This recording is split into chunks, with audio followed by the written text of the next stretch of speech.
देखो सबसे पहले ये एक्सरसाइज जो आप नई स्टार्ट करने वाले 10.5, अब हर एक सम्स के लिए कुछ कुछ थियरम्स लगेंगे, लेकिन जो बेसिकली स्टार्टिंग में सम्स हैं उसके लिए हमें 2 या मैक्सिमम 3 थियरम की जरूरत पड़ेगी और 3 सम्स हो जाएंगे।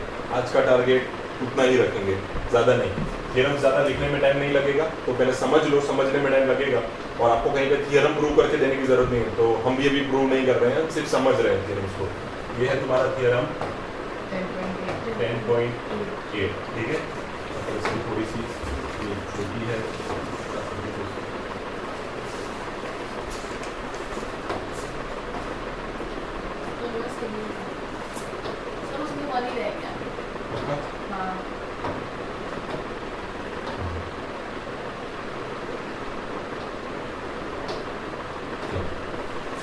अभी बात कर रहे थे थियरम्स की। तो देखो इसमें 3 केसेस हैं आपके सामने, केस नंबर 1, केस नंबर 2 और केस नंबर 3। प्रैक्टिकली देखने जाओ तो इन तीनों केसेस में ऐसे तो कोई डिफरेंस नहीं है, सम के टाइम में डिफरेंस आ सकता है। अब पहली बात, सबसे पहले लेट मी क्लियर, मैंने क्या बोला, थियरम लिखने की या प्रूव करने की जरूरत नहीं है, जितना खाली नोट करवा रहा हूँ उतना नोट कर लेना। ड्राइंग आप घर पे इसमें से कर सकते हो, हम टाइम सेव करेंगे, ये टाइम आप ड्राइंग के लिए वेस्ट नहीं करोगे। इसमें सीखना क्या है, केस नंबर 1 हो या 2 हो या 3 हो, तीनों में डिफरेंस ऐसा है। ये थियरम क्या कहता है वो मैं बाद में बताऊंगा, पर पहले डिफरेंस क्या है इन तीनों में वो सीख लेते हैं। यहाँ पे आप मार्क करो, मैं ये कलर रफ कर दूंगा, जो भी मैं कलर अभी करने जा रहा हूँ मैं ये रफ कर दूंगा, it's just for explaining purpose. तो आप देखते जाओ खाली इसको, आप इसको देखते जाओ। ये PQR जो आपको दिख रहा है, right now it is a minor arc. कैसा है? तो हमारा case number 1 is for minor arc. किसके लिए है? Minor arc. केस नंबर 2 के लिए देखो, स्टिल मैंने सर्कल पे वही 2 पॉइंट्स लिए हैं, P and Q। थियरम ऐसे ही बोलता है कि 2 points P and Q anywhere on the circle. तो एनीवेयर में we have 3 of the possibilities possible. First is छोटे से, यानी कि बहुत पास कहीं पे ले लिए मैंने उनको। Second case, case number 2 is where I take 2 points exactly on the ends of the diameter, where this P and Q will make an arc which will almost resemble to an semicircle. किससे resemble करेगा? Semicircle. तो ये मेरे लिए कुछ कैसा role play करता है, like a semicircle. तो क्या सर इससे कोई फर्क पड़ता है? क्या सर इससे कोई फर्क पड़ता है? I'll explain you in a short while. अब उसके बाद तीसरा कैसे, वो आपको देख के पता चल गया होगा, P and Q कुछ ज्यादा ही पास ला दिए हैं। आप आर्क यहाँ से ना बना के यहाँ से बनाएंगे, क्योंकि वहां से बनाएंगे तो again it will be the minor arc, वो याद रहे। तो हम इसको आर्क को यहाँ से ऐसे शो करेंगे। तो now this arc everybody can see, कुछ ज्यादा पार्ट हो गया सर्कल का, so this is called as major. तो ये 3 केसेस हैं। अब जब पहले 2 केस होते हैं तो कंडीशंस में अकॉर्डिंग टू थ्योरम 10.1 कोई फर्क नहीं आता। Now it's the time to explain कि थ्योरम 10.1 बोलता क्या है। Theorem 10.8 sorry, theorem 10.8 says that कि अगर आप वो 2 पॉइंट्स है, P and Q पॉइंट्स है, जो कि सर्कल के कहीं पे भी आपने लिए थे, उससे कोई एक एंगल सबटेंड करते हो एट द सेंटर। कहां सबटेंड करते हो? सेंटर। मतलब एंगल सबटेंडेड यानी कि बनाया गया, subtended on centre of a circle. कहां पे? Centre of a circle from P and Q, from P and Q। मैं भी वो पूरा नहीं लिख रहा कि any 2 points on the circle, बराबर, वो आप समझ चुके हो, मैंने आपको पहले ही बता दिया कि let P and Q be 2 points anywhere on the circle. Now talking about case number 1 की बात चल रही है। ये पहले थ्योरम क्या बोलता है वही बता देता हूं। केस नंबर 1, 2, 3 के लिए क्या एक्सेप्शन है वो बाद में बात कर लेंगे। तो angle subtended on the centre of the circle from P and Q will be doubled, will be twice। Double यानी क्या होता है? Twice। या तो आप ऐसे कॉमन लैंग्वेज में लिख सकते हो, will be doubled, will be double of the angle। कौन सा एंगल पता है? मेजर नहीं, of the angle made by seeing these 2 points anywhere on the circle। मतलब made by, पहले लिख लो फिर बताता हूँ। made by these P and Q points anywhere on the circle, anywhere else on the circle, anywhere else on the circle। कि ये point से, ये 2 पॉइंट से थोड़ी देर के लिए फिर रफ कर दूंगा। P and Q पॉइंट से एक एंगल ऐसे सेंटर पे बना लिया, बराबर। मान के चलते हैं कि ये एंगल कितना है, यू डोंट नो। तो इन्हीं दोनों पॉइंट से अब बचे कुछ सेंटर ऑफ द सर्कल, मतलब पूरे सर्कल का कहीं पे भी बनाओ, ऐसे बनाओ, कहीं पे भी बनाओगे, इन सारे के सारे एंगल्स का एग्जैक्टली डबल होगा। ये बोलना चाहता है ये थ्योरम। सबको क्लियर हो रहा है?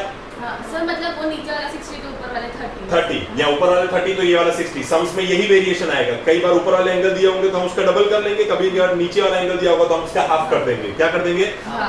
अगर मैं आपको ये 60 दे दूं, it will be common sense कि आपको इनको 30 30 30 यूज करना है, और अगर मैं आपको ये 30 दे देता हूं then it is common sensely known that कि भाई नीचे वाला कितना हो जाएगा 60, ठीक है। तो ये पहला वाला क्वेश्चन आपका ऑलमोस्ट एक्सरसाइज का सॉल्व हो गया, बराबर। तो थ्योरम समझते समझते ही हो गया, लेकिन उसमें थोड़े थोड़े चेंजेस आएंगे, नहीं तो इतना इजी होता। हाँ, इतना इजी होता तो क्या चाहिए था? ऐसे 3 मैंने क्यों बना दिए? क्योंकि स्टेटमेंट ऐसे जस्टिफाई करता है एनीवेयर ऑन द सर्कल, तो आपकी टेक्स्ट बुक को थोड़ा मजा आता है। तो इन लोगों ने ट्राइंगल को थोड़ा टेढ़ा बनाया, ऐसे इज्जत से सीधा बनाते ना तो कोई दिक्कत नहीं थी। ये जो पहला ट्राइंगल इन्होंने बनाया है नीचे वाला वो स्ट्रेट बनाया, फिर ऊपर वाला थोड़ा टेढ़ा बनाया, उनको से मजा आता है, बराबर, क्योंकि उन्होंने ऐसा लिखा है anywhere else on the circle. अब तो मैंने तो 3 बना दिए, तो टेढ़ा भी बना दिया, लेफ्ट साइड भी बना दिया, राइट साइड भी बना दिया। It's totally understandable. Sir what about here? यहाँ पे भी केस सेम ही रहता है। If you look properly you can see, देखो ये 180 डिग्री दिखता है। हां कॉमन सेंस है कि यहाँ कितना होगा 90। Very good. चलो सेमी सर्कल वाला केस भी क्वाइट रिसेंबलिंग है। होने को देखा जाए तो इसमें भी सेम ही होता है, लेकिन इसमें छोटा सा चेंज हो जाता है, छोटा सा। वो क्यों चेंज होता है वो आपको समझ में आएगा इसके बाद वाले थ्योरम की वजह से, डायरेक्टली नहीं समझ में आएगा। वो आपको 10.10 थ्योरम समझाएगा कि इसमें चेंज क्यों आता है। हाँ, अभी मैं बता देता हूँ क्या चेंज आता है, कैसे आया ना वो चेंज, वो रीजन एक्सप्लेन आपको 10.10 करेगा। चलो अब इसमें चेंज ये आएगा कि अभी भी वही एंगल इसका डबल होने वाला है। Let us now write it down once, तो पता चले। मैं क्या लिख सकता हूँ? एंगल POQ इस स्टेटमेंट के according what we can say is angle POQ is equal to 2 times of, क्या लिख सकते हो? 2 times of PAQ। अब आप यहाँ पे PAQ लिखो, PBQ लिखो, PCQ लिखो, everything is fine and everything is same also। अभी हम रेफरेंस के लिए लिख रहे हैं एंगल PAQ, ठीक है? इतना सबको समझ में आया बच्चों? और इसी को ये लोग कोई अलग तरीके से लिख के कैसे देते हैं? ये 2 को उसके नीचे भी जाने देते हैं। वो बात भी इस थ्योरम ने बोली, ऐसा ही हुआ कि half of this angle, half of POQ will be equal to PAQ, ऐसा भी बोलेंगे। बात तो एक ही है ना? इसमें भी इन लोगों ने किया क्या कि खाली ये 2 को कहाँ जाने दिया? नीचे सामने। यहाँ मल्टीप्लाई में है, यहाँ कुछ नहीं है, मतलब क्या है? मल्टीप्लाई। तो यहाँ मल्टीप्लाई में है तो सामने जाएगा तो क्या हो जाएगा? डिवाइड। तो ये स्टेटमेंट इस थ्योरम ने बताया and it should be correct for every 3 cases. तो पहले 2 केस के लिए तो it's correct, for case 1 and 2 it's correct. Basically देखेंगे हम तो first case 3 it's also correct, but up till certain extent only यही चीज होगी।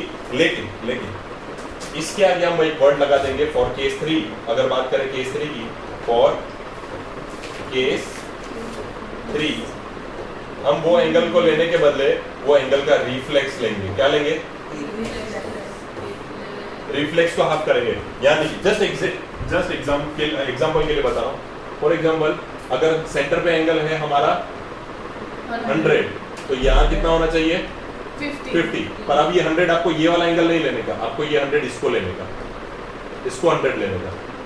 तो सर ये वाला एंगल कैसे आएगा जो आपने पहले 100 लिखा? वो तो आप जानते ही हो, ये कैसे आता है? 360 माइनस 100। क्या करेंगे? वो 260 हो जाएगा। क्या हो जाएगा? ये जस्ट मैं रेफरेंस के लिए ऐसे कुछ भी लिख रहा हूँ।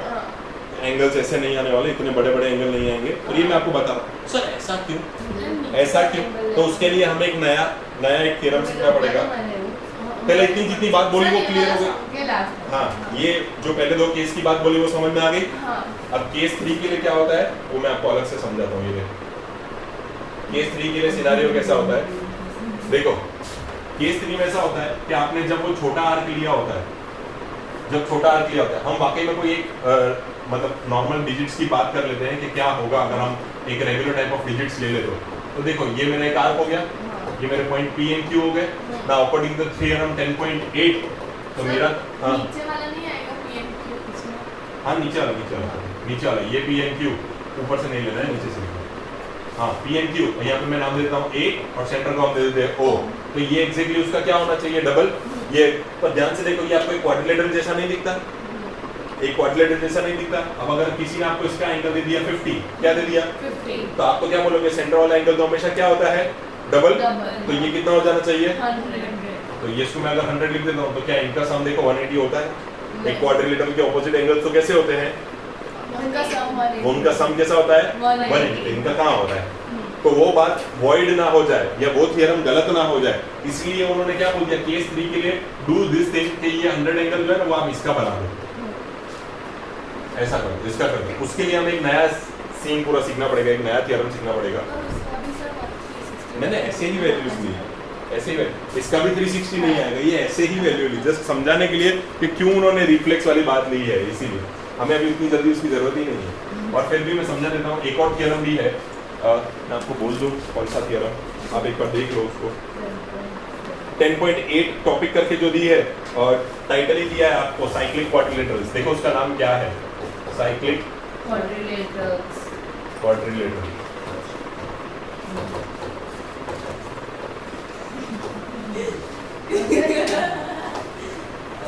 ये यहाँ बुक की वजह से साइक्लिक क्वाड्रिलेटरल्स। अब वहाँ साइक्लिक क्वाड्रिलेटर के बाजू में आपको देखो एक थियरम पढ़ाई में आ रहा होगा 10.11, the sum of either pair of opposite angles of a cyclic quadrilateral is 180 degree.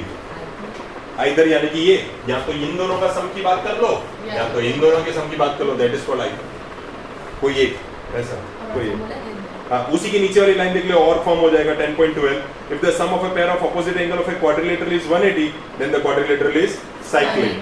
तो उसको हम क्या बोलेंगे, साइक्लिक क्वाड्रिलेटर। कि भाई एक क्वाड्रिलेटर यानी कि एक साइकिल के फॉर्म में, राउंड के फॉर्म में अगर अंदर एक क्वाड्रिलेटर बन जाता है और इसका कोई भी एक ऑपोजिट पेयर का सम कितना होता है 180, तो उसको तुम क्या डिफाइन कर दोगे, साइक्लिक क्वाड्रिलेटर। यहाँ अगर साइक्लिक क्वाड्रिलेटर दिया हुआ है तो आप बोल पाओगे कि इसका एंगल का सम कितना है 180। क्लियर है इतना?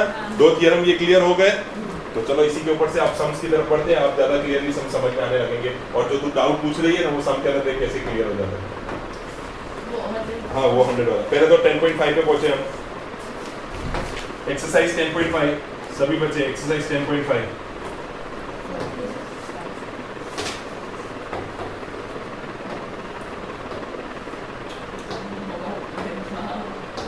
ठीक है 10.5 देखो कैसा कैसा दिया है। In the figure A, B and C are 3 points on a circle with the center O।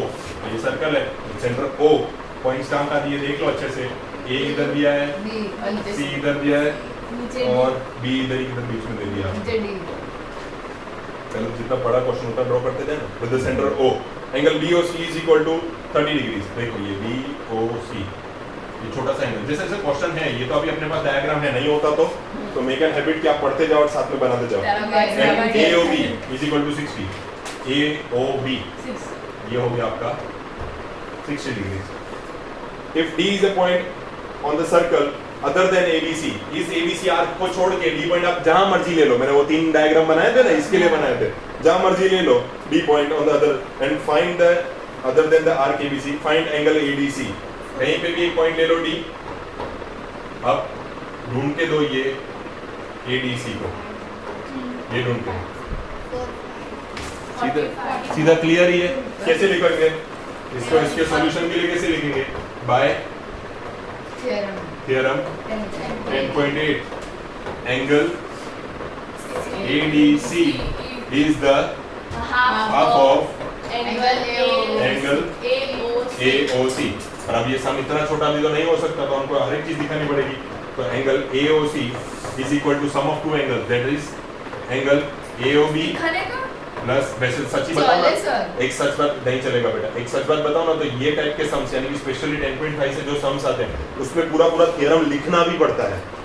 ये पूरा थ्योरम, ये तो खाली ऐसे लिख दिया ना भाई 10.8, वो पूरा लिखना पड़ता है कि angle subtended by 2 points anywhere on the circle to its centre is double to the angle subtended by anywhere else point on the circle. ये पूरा थ्योरम आपको लिख के देना पड़ेगा एग्जाम में लिखना। हां ऐसे देखने आप तो लिखना पड़ेगा। और तू बोलती है इसमें इतना भी चले, ऐसा ना चले।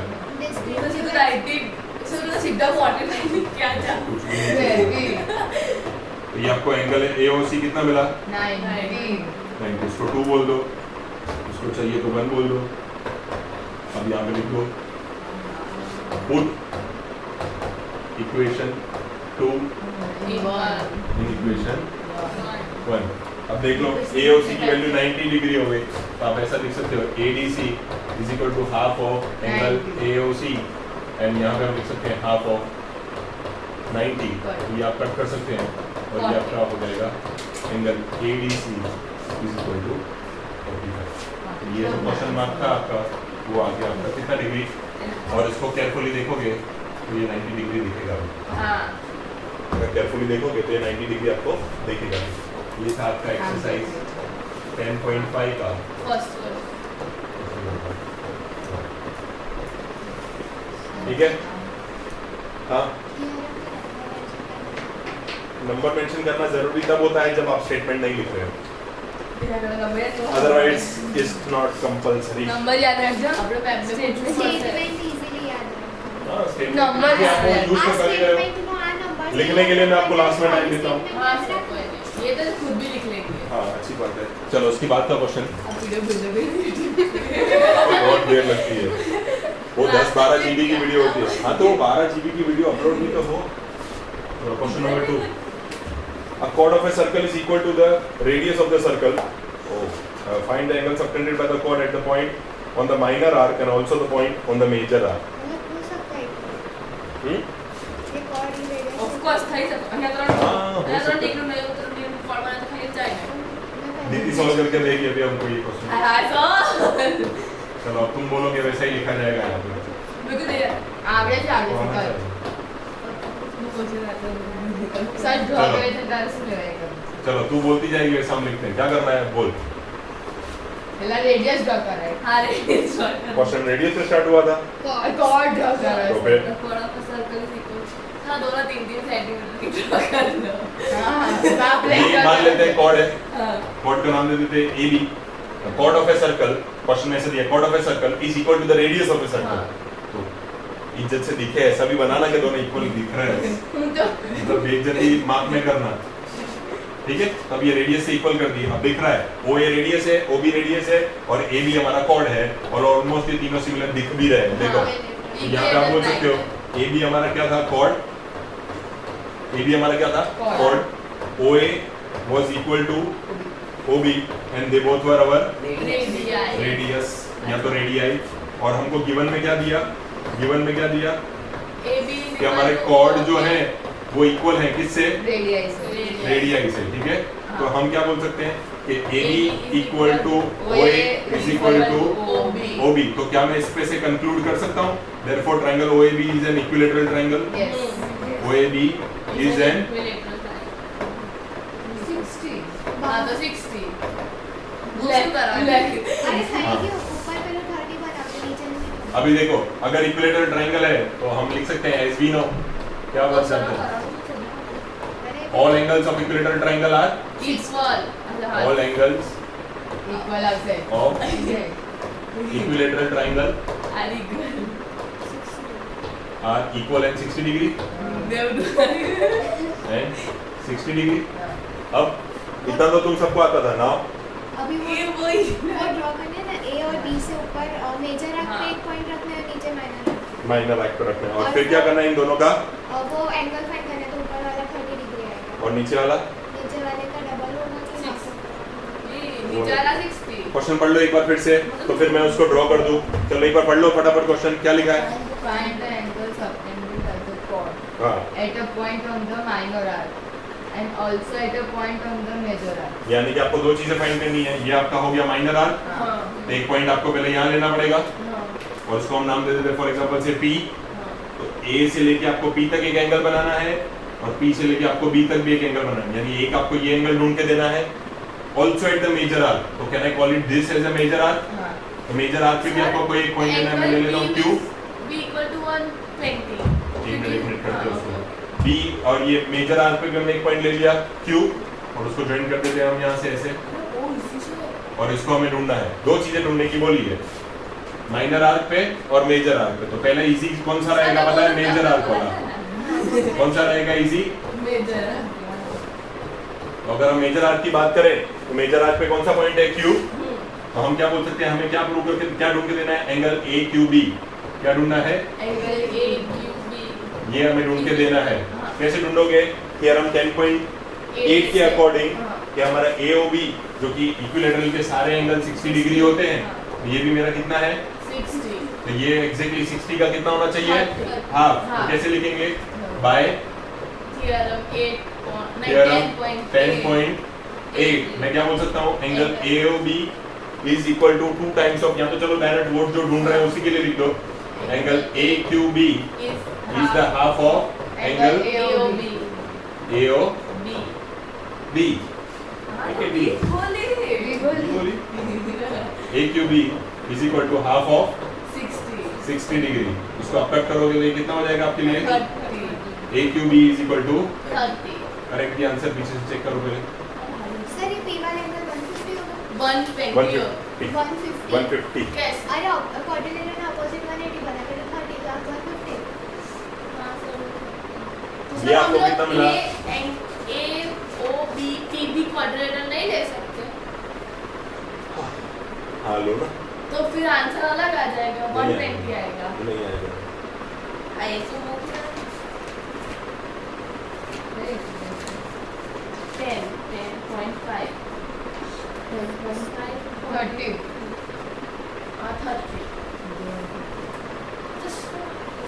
AOBP, तो उसका एंगल O और P का टोटल 180 होना चाहिए, तो फिर P इक्वल टू 120 नहीं होगा? अगर मैं पहले वो ढूंढूं तो कौन सा?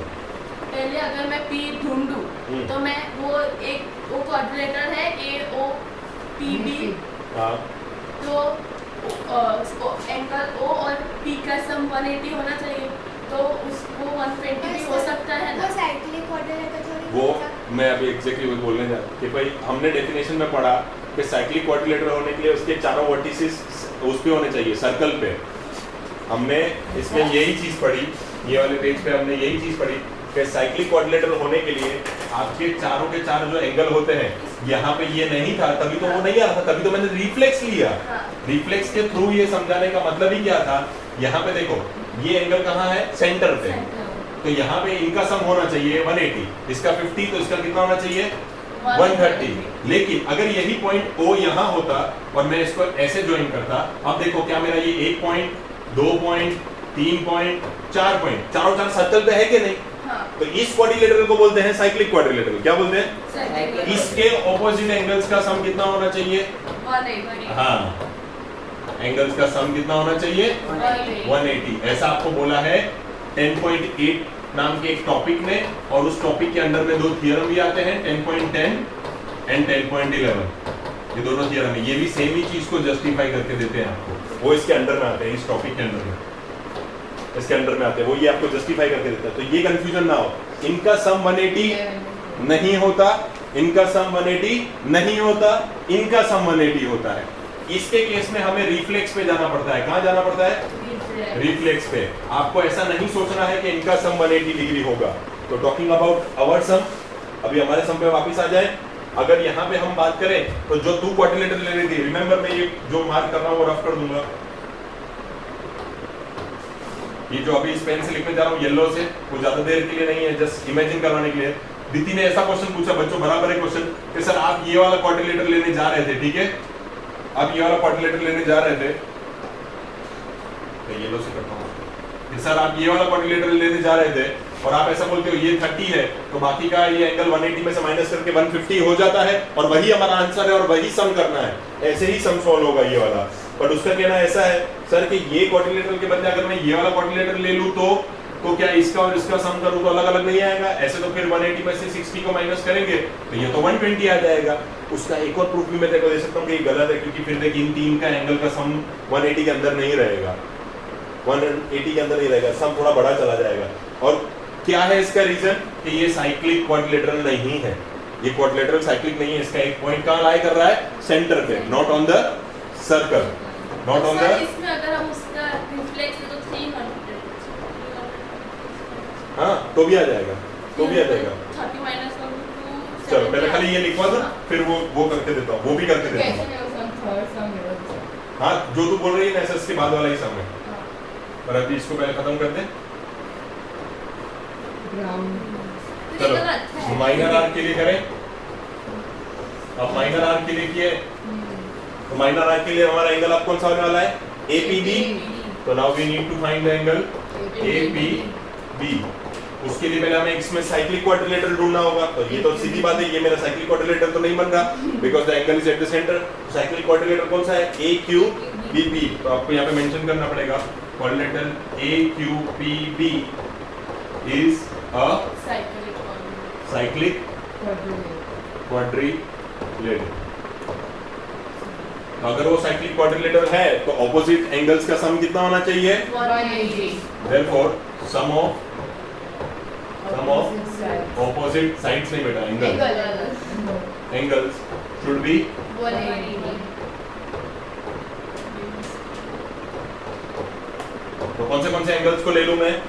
Angle AQB plus angle APB। यहाँ पे मार्क करके दिखाऊं, AQB और APB।